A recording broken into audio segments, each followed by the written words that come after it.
ہم نے اسلام کا ایک کونا پکڑا ہوا ہے،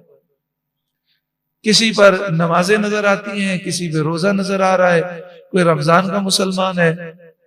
کسی کو زکوٰۃ بانٹنے کا شوق ہے، کسی کو غریب کی مدد کرنے کا شوق ہے، کسی کو قربانی کا شوق ہے، لیکن قربانیاں کر رہا ہے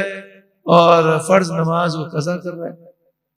قربانی کے جانور کی خدمت کر رہا ہے، نہ فجر پڑھ رہا ہے، نہ ظہر نہ عصر، جی قربانی کے جانور آئے 15 دن سے کوئی نماز ہی نہیں پڑھی۔ تو اسلام ایک جز کا نام نہیں ہے، مکمل دین ہے۔ خوشی کا لمحہ ہے نہیں جناب، کوئی میت تھوڑی ہو گئی ہے کہ آپ سے ہم یہ پوچھیں کہ شادی کرنے کا سنت طریقہ کیا ہے، وہ تو میت میں ہم پوچھتے ہیں نا کہ کفن کا سنت طریقہ کیا ہے، غسل کا سنت طریقہ کیا ہے، جنازے کو کیسے اٹھایا جائے گا، قبر میں رکھنے کا سنت طریقہ کیا ہے، لیکن خوشی میں کون پوچھنے آتا ہے کہ خوشی کے موقع پر کیا رسم حرام ہے، کیا جائز ہے، سنت طریقہ کیا ہے، کوئی نہیں پوچھتا، اور سمجھایا جائے تو کہتے ہیں خوشی میں سب چلتا ہے۔ تو خوشی کا موقع ہو، غم کا موقع ہو، اسلام میں پورے داخل ہو جاؤ۔ یا ایھا الذین آمنوا ادخلوا فی السلم کافہ، اے ایمان والوں اسلام میں پورے داخل ہو جاؤ۔ اس آیت کا شان نزول کیا ہے؟ حضرت عبداللہ بن سلام یہودیوں کے سب سے بڑے عالم تھے۔ جب وہ ایمان لے آئے تو آپ نے سوچا ساری زندگی یہودی مذہب پر عمل کرنے میں گزر گئی، اب میری عادت یہ ہے کہ میں ہفتے کے دن کوئی کام نہیں کرتا، اور میری عادت یہ ہے کہ میں اونٹ کا گوشت نہیں کھاتا، اونٹنی کا دودھ نہیں پیتا، کیونکہ یہودی مذہب میں حرام ہے۔ تو آپ نے سوچا کہ ہفتے کے دن کاروبار کرنا اسلام میں فرض تو نہیں ہے، اور اونٹ کا گوشت کھانا یا اونٹنی کا دودھ پینا کوئی فرض بھی نہیں ہے، تو میں دونوں پہ عمل کروں گا، یعنی مسلمان ہونے کے باوجود میں اپنی پرانی عادت کے مطابق ہفتے کے دن کام نہیں کروں گا، اور اونٹ کا گوشت نہیں کھاؤں گا، اونٹنی کا دودھ نہیں پیوں گا۔ اب بتائیے کوئی اگر یہ کہے کہ میں ہفتے کے دن کام نہیں کروں گا تو کیا حرام ہے؟ مرضی ہے نا اس کی۔ اگر کوئی کہے میں اونٹنی کا دودھ نہیں پیوں گا تو حرام تو نہیں ہے، جائز ہے، مگر اس پر آیت کریمہ نازل ہوئی، جائز ہونا اور بات ہے، لیکن جو یہودی تہذیب سے متاثر ہو کر یہ کرے تو یہ غلط ہے۔ تو فرمایا جب اسلام میں داخل ہوگے تو پورے داخل ہو جاؤ، اب کسی یہودی، عیسائی، ہندو تہذیب سے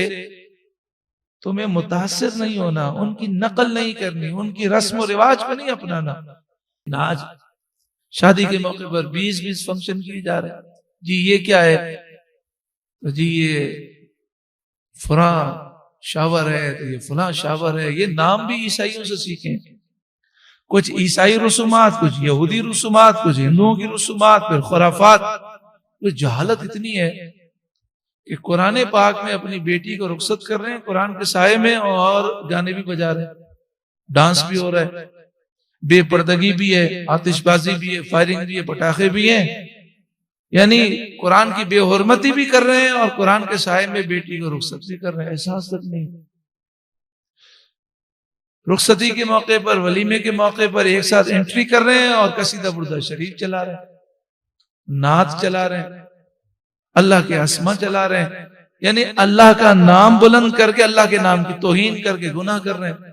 پھر کہتے ہیں جب سے شادی ہوئی بربادی ہو گئی، کاروبار تباہ ہو گیا، بیماریاں ہیں، پریشانیاں ہیں، فلاں ہیں، سکون ہی چلا گیا۔ بتائیے اتنے گناہ کر کے، ہر گناہ تو ہم شرم سے کرتے ہیں، دل شرمندہ ہوتا ہے، لیکن شادی کے موقع پر تو گناہ کر کے لوگ خوشی محسوس کرتے ہیں، فخر محسوس کرتے ہیں۔ اور اسی بات کو میرے استاد محترم علامہ خادم حسین رضوی فرمایا کرتے، یہ بغاوت ہے، گناہ اعلانیہ کرنا، سب کو جمع کر کے کرنا، اور پھر گناہ پر فخر کرنا۔ آپ فرماتے ہیں یہ باغی ہے ایسا شخص۔ اور استاد محترم فرمایا کرتے کہ جو بغاوت کرے، تو آپ ایک جملہ فرماتے تھے، گناہگار کی بخشش ہے، باغی کی بخشش نہیں ہے، یعنی باغی کو مہلت نہیں ملے گی، اس پر غضب جلدی آئے گا۔ تو یہ بغاوت ہے کہ گناہ کر کے، اعلانیہ گناہ کر رہے ہیں، سب کو جمع کر کے کر رہے ہیں، اور خوشیاں بھی منا رہے ہیں، اور بڑے خوش ہو رہے ہیں۔ مہندی مایوں میں بہت دھوم ہوئی، کیا ڈانس ہوا، وہ لڑکی کیسے ناچ رہی تھی، میری وہ جناب بیٹی کو آپ نے دیکھا کیسی ناچ رہی تھی، مجھے تو یہ بولتے ہوئے شرم آ رہی، باپ بیٹھا ہوا ہے اور وہ فخر کر رہا ہے کہ دلہن ناچ رہی ہے، توبہ استغفر اللہ۔ پھر بتائیے تباہی بربادی آئے گی کہ نہیں آئے گی؟ سکون کہاں سے ہوگا؟ محبتیں اور برکتیں کہاں سے ہوں گی؟